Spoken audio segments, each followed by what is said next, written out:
Pregame.com. Pregame.tv, Steve Fezzik, Brady Kannon, NFL Talk, breaking down discussion on what side to bet on, the square side, the sharp side. Is there such a thing? And I'm going to say there really isn't. I'm going to make a case for that. Brady, have you been hearing more and more talk about that in recent years? Well, I think it's true, or I think we've been hearing more about it because we've had some real marquee games recently. You had Florida State Auburn for the national championship. We've had the NFL playoffs, in a limited card, if you will.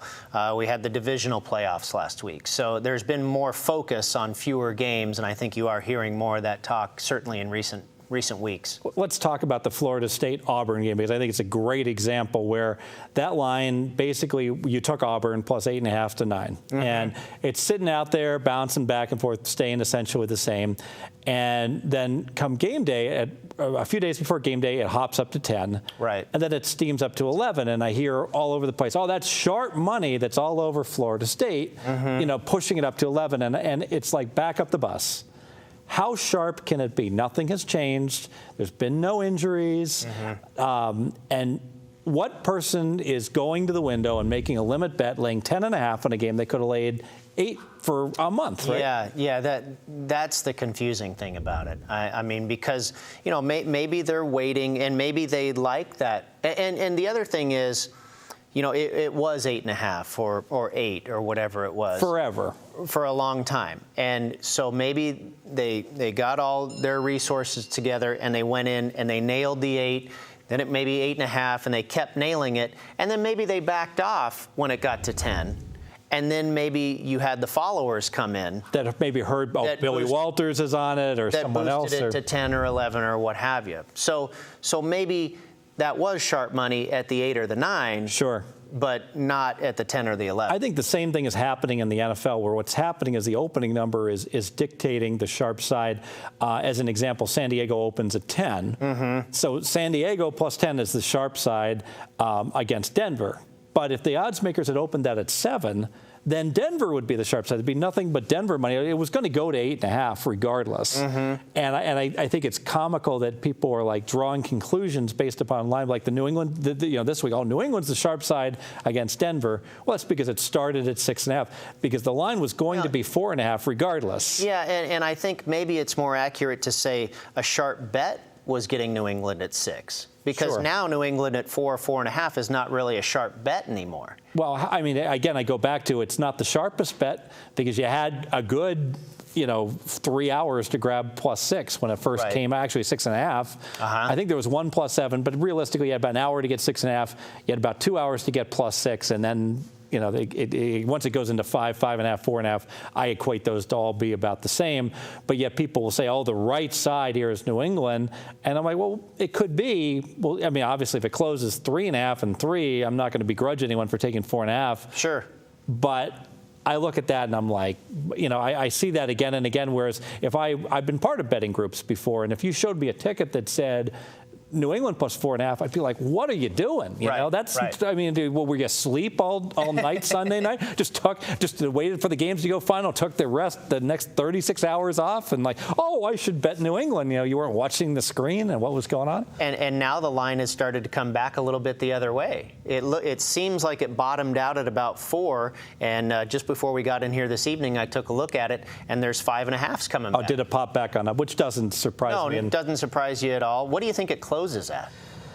I wish I could tell you on this one. I really don't know, because the injury to the cornerback is so huge for Denver. And Brady owns Manning, obviously. He's done very well. So there's a lot to talk about, whereas if you look at just the body of work for these two teams, everyone's going to land on Denver. The power ratings, 3 points higher for Denver.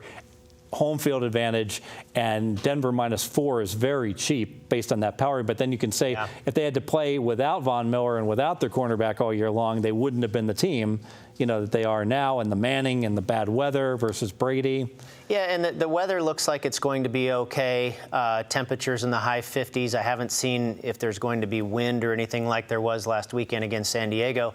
But I think people can also take a look at that Denver effort last week and say, boy, they looked a little sluggish. Even though they got out to a big lead, it wasn't your typical Denver Bronco Peyton Manning putting up 45, 50 points. Sure, absolutely. I'm going to make this official as far as a recommendation as far as how to take this information and make it available. Let's hear it. All right. Don't get suckered in the NFL and in really all the football betting thinking, oh, this is the sharp side. I'm going to win as long as I bet the sharp side. The truth is that all the time I get texts from guys who are pro bettors bragging about their numbers. One guy's like sending me, I got my San Diego +10, and then he'll text back 3 days later, all over -7, lay $1.15 on Denver. Can't believe I'm getting this. And he's making fun of the odds maker that's actually dropping their number that far.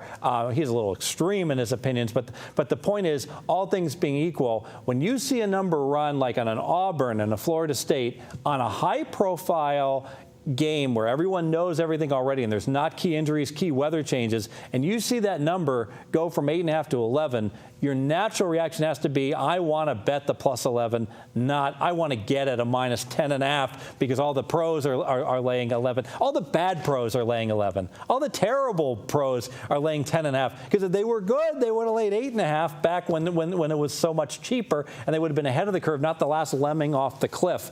Now, having said that, let's be a little bit careful. There are like college basketball totals that people are playing over 156 that open 149, and they still have the right side. There's an example where the opening number could just sit out there forever and be completely wrong. There was a WNBA All-Star game that opened 155 that Cooper, the coach of one of the teams, said, we're going for 200 points in this game, and they got it. So obviously, every number was a great bet in that situation, but that's just not true in most football games. Watch out for those big line moves. Look to fade the line move, regardless of everyone saying, oh, this is the sharp side. Yeah, and I think it makes a lot of sense, especially when you mention in your conversation there, especially when it's a marquee game. You know, and everybody's eyes are on the game. The odds maker knows a ton about the game. The public knows a bunch about the game. The wise guys know a bunch about the game. Everybody wants to be involved in the game with a wager. Those are some of the hardest games to bet. Absolutely. Typically, the line is spot on. That's like the perfect game. You want to be booking the money, not not going ahead and betting the money. So we got a couple more weeks of football. Yep.